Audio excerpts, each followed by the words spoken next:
bw'okwatibwa n'enjaga mu nsi y'omuwarabu bakuttirawo, bw'okwatibwa n'ebiragalalagala mu nsi z'abawarabu bagenda kukutta.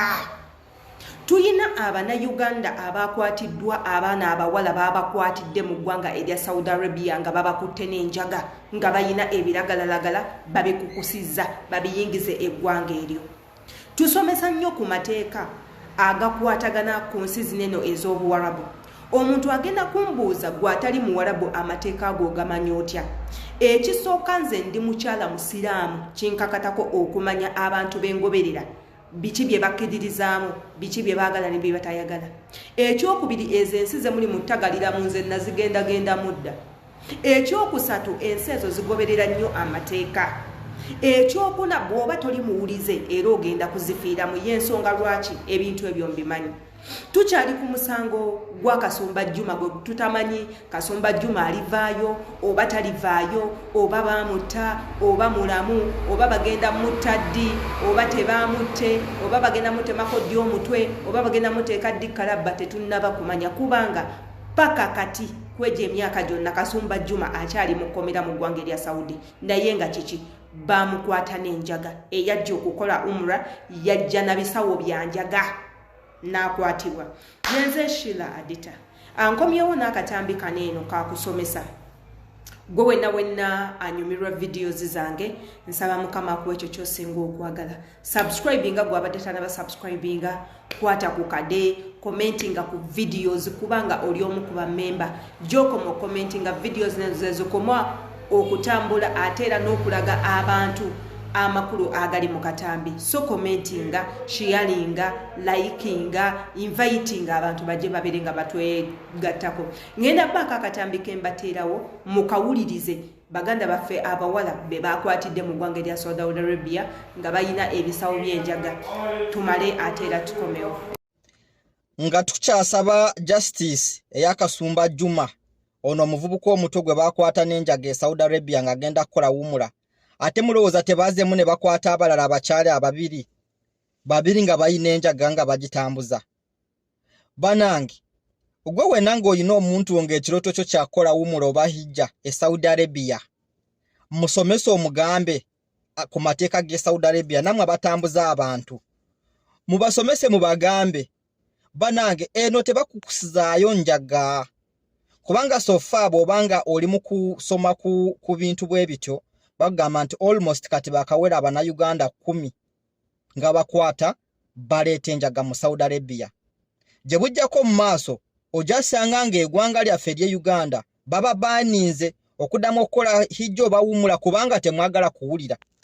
Kati kino kankibagambe ogezaako n'okolera ebiyisa ebibi mu bibuga ebirala byonna, naye tozanyiranga ku kintu ekiyitibwa Maka ne Madina. Security eri ndalamuko. Nze ndudde mu Saudi Arabia emyaka mingi nnyo. Ntambudde ebibuga eby'enjawulo byonna, naye oba nkozesa baasi katugeze okutambula mu bibuga ebirala byonna tewaliiwo we bayinza okuŋŋaana okutuuka. Nze siri musiraamu nze John. Naye bw'oba ogenda e Makka ne Madina nga toli musiraamu, nga toyina omulimu nga kwegamba omutongole gw'ogenda okukolayo oba nga tewaliyo muntu akulikomendiinzeeyo, tebasobola kukkiriza kugendayo. N'omusiraamu yennyini okujja wano okusalisa tiketi ya baasi kubanga kye kitone ennyo, ng'agenda e Makka oba e Madina bamubuuza ogenda kukolayo ki? Kwegamba nze simanyi na kumanya oba Abanayuganda oba ani yabaloga. Mwagadde sente ni sente nga muzinoonyeza mu bubi. E Saudi Arabia security yaayo ebyuma bye bakozesa mukwano biralamuko. Osobola okuyita Uganda, osobola okuyita Ethiopia oba okyali mu Africa ne batagiraba.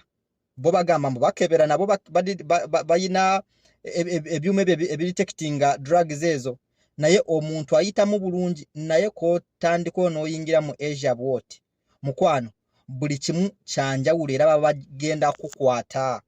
Gwe wena ali mu bizinesi ezituma abantu abo kwa kyemanyi muyina akalima akalungi akabalimbalimba okutuusa okubakkirizisa. Nkankubuulira oyinza okubanga otuuka n'oyitawo kwa kyemanyi abo si be babeera katugeze nti be basoose okugamba be basoose ogitambuza. Ndowooza wala bagitambuza ne bayitawo.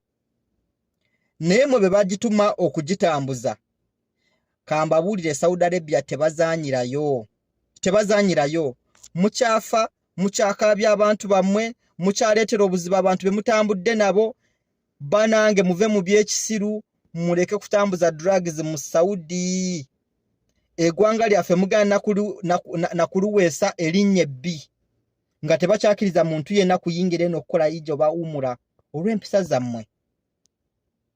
Omusango gw'enjaga penalty yagoba ekibonerezo kyagwo wano mu Saudi Arabia kukutemako omutwe ne bagusala. Ate va ku bya Uganda nti oli agenda kuwayo ekitugaba kujja eruzira oba ekitalya. Eno katono oba wakiki kye batalina. Kasita bakukwata kaba kaweddemu. Era tubadde tukyagamba justice for Kasumba Juma. Kati nabo bano beeyongeddeko baajata ababiri. Bagambye n'omu yade sina musiraamu. Okitegeera bayayi. Oyo abo nabo kati beeyongeddeko. Kati mulowooza gwe mubadde musabira justice. Ate nze kambabuulire nze n'ezo video sizikola justice for gundi kubanga mukimanyi bulungi nti okutambuza enjaga mu mawanga gonna kive. Kati bwe bakwatanga n'enjaga gwamanya omutwe gwe bagenda gutwala. Wuliriza bukyali, bulira omuntu obukyali nga tanaba kugwa mu shiiti. Kasita bakukwata bwe bati mubakubire bye kaba kaweddemu. Oyo nno nga bw'abagambye ebyo bye bituufu ebikwatagana ku mawanga ag'Abawarabu naddala eggwanga erya Saudi Arabia. Twabagamba nti mu ggwanga eryo gye mulimu right now gye mulimu kukolera lyafuna kabaka omupya oba tumuyite omukulembeze omupya oba tumuyite kingi omupya. Era nga kingi oyo azze akyusa mu mateeka. Naye nga ekintu kyataakyusa lyetteeka ery'okukwatibwa n'ebiragalagala, lyetteeka ery'okukwata oba okwebaka ku bakazi nga tebayeyagalidde, lyetteeka ery'okukola obwamalaaya mu ggwanga lye.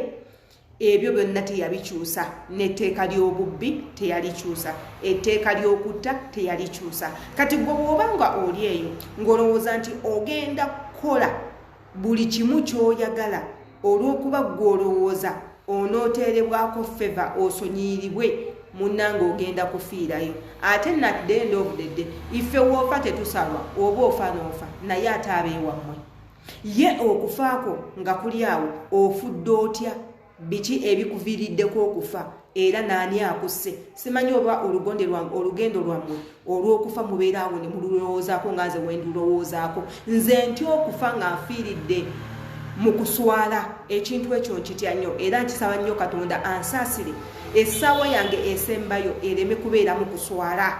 Kati gwe omwana obuwala bakutta batya ne bakuteeka kalaba ne bakusaawako omutwe ng'ensonga lwaki bakusaayeeko omutwe bakutte n'enjaga oba bakutte oli malaaya oba bakutte ojja mu mbuto n'ebintu ebirala. Ekyo ekintu kiswaza nnyo.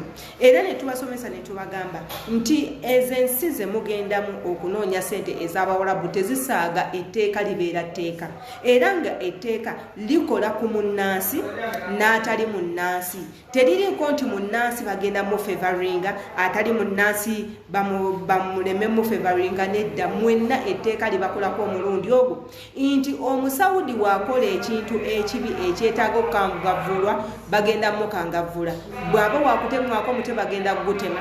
Bw'aba waakutemwako omukono bajja gujjako. Lw'okuba kumutundulamu maaso bajja gamutundulamu.